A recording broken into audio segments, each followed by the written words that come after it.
Half tick எனக்கு தெரியல அப்படின்னு சொல்லியிருந்தீங்க. ஹாஃப் டிக் அப்படின்றது நான் அன்றைக்கி தெளிவாகவே நான் போர்டில் கிளாஸ் எடுத்திருந்தேன். இன்னுமே சில பேர் புரியலேன்னு சொல்லியிருந்தீங்க. ஒரே ஒரு ஞாபகம் வச்சுக்கோங்க.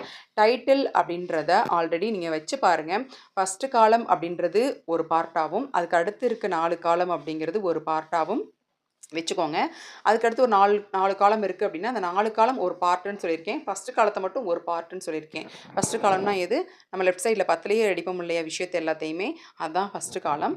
ஸோ அதை பிரிச்சுட்டு அதுக்கப்புறம் இந்த காலத்தில் மேலே ஹெட்டிங்கில் எத்தனை லைன் வந்திருக்குன்னு பாருங்கள்.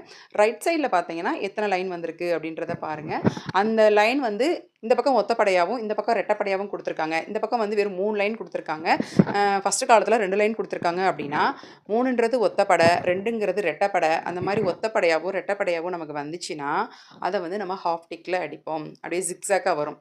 இதை ஹாஃப் டிக், அதுக்கப்புறம் first half tick, second half tick, third half tick, fourth half tick, அந்த மாதிரி ஹாஃப் டிக் மெத்தடில் வரும்.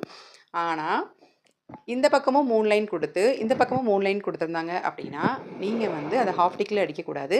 இந்த பக்கமும் ஒத்தப்படை அந்த பக்கமும் ஒத்தப்படையாக வந்துச்சு அப்படின்னா நம்ம அடுத்தடுத்த டிக்கில் தான் அடிக்க முடியும். அதை போய் நம்ம ஹாஃப் டிக்கில் அடிக்க முடியாது. அதுக்கப்புறம் பார்த்தீங்கன்னா நமக்கு 2க்கு 4, 4க்கு 2 அந்த மாதிரி கொடுத்துருப்பாங்க. இந்த பக்கம் 4 லைன் கொடுத்துருப்பாங்க. இந்த பக்கம் 2 லைன் தான் கொடுத்துருப்பாங்க. இதுவும் இங்கிட்டும் ரெட்டப்படையாக இருக்குது, அங்கிட்டும் ரெட்டப்படையாக இருக்குது. ஸோ அதனால் நம்ம வந்து ஹாஃப் டிக் வைக்க மாட்டோம். ஹாஃப் டிக் வைக்கல அப்படின்னா அடுத்தடுத்த டிக்லேயே நம்ம அடிச்சுட்டு போயிடலாம். ஃபஸ்ட்டு டிக்கில் சிங்கிள் லைன் அடிக்கணும், செகண்ட் டிக்கில் இந்த பக்கம் இருக்க லைனையும் அந்த பக்கம் இருக்க லைனையும் அடிக்கணும், தேர்ட் டிக்கில் அதே மாதிரி தான் அடிக்கணும், ஃபோர்த்து டிக் இந்த மாதிரி அடுத்தடுத்த டிக்லேயே தான் நீங்கள் டைப் பண்ணுற மாதிரி இருக்கும். ஏதாவது ஒரு பார்ட்டில் சிங்கிள் லைனோ அதாவது ஒத்தப்படையாகவும் ஏதாவது ஒரு பார்ட்டில் ரெட்டப்படையாகவும் வந்தால் மட்டும்தான் நம்ம ஹாஃப் டிக்கை பற்றி யோசிக்கணும். இல்லை அப்படின்னா நீங்கள் அடுத்தடுத்த டிக்லேயே நீங்கள் டைப் பண்ணலாம்.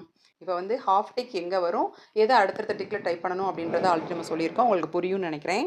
அதுக்கப்புறம் ஹைஃபன் அடிக்கிறீங்க இல்லையா, அந்த ஹைஃபனை வந்து சில பேர் எண்றீங்க. அப்போ எண்ணும்போது ஒரு ஹைஃபன் கம்மியாக இருக்குன்றதுக்காக திரும்ப ஒரு ஹைஃபனை போட்டு டைப் பண்ணுறீங்க. நமக்கு தேவை 10 to 75 வரையுமே நம்ம என்ன பண்ணணும், ஹைஃபன் போடணும் ஸ்டேட்மெண்ட்டாக இருந்தால். லெட்டரில் நீங்கள் ஹைஃபன் அடிக்கிறீங்கன்னா 10 to 70 தான். இப்போ 75 வரையும் நம்ம அடிக்கிறது 75ல் போய் பார்க்கும்போது எனக்கு ஹைஃபனே இல்லாத மாதிரி தான் இருக்கும். இல்லாத மாதிரி இருக்குன்றதுக்காக நீங்கள் திரும்ப ஹைஃபன் நீங்கள் டைப் பண்ணிங்கன்னா அந்த ஹைஃபன் போட்ட உடனே மார்ஜின் எங்கே போயிரும்னா 76க்கு போயிடும். ஸோ 76க்கு போச்சுன்னா அது தப்பு தான். சரிங்களா? நம்ம மார்ஜின் அளவு எந்த மாதிரி வச்சு நம்ம கால்குலேட் பண்ணுவோம், 10 to 75 தான் கணக்கு.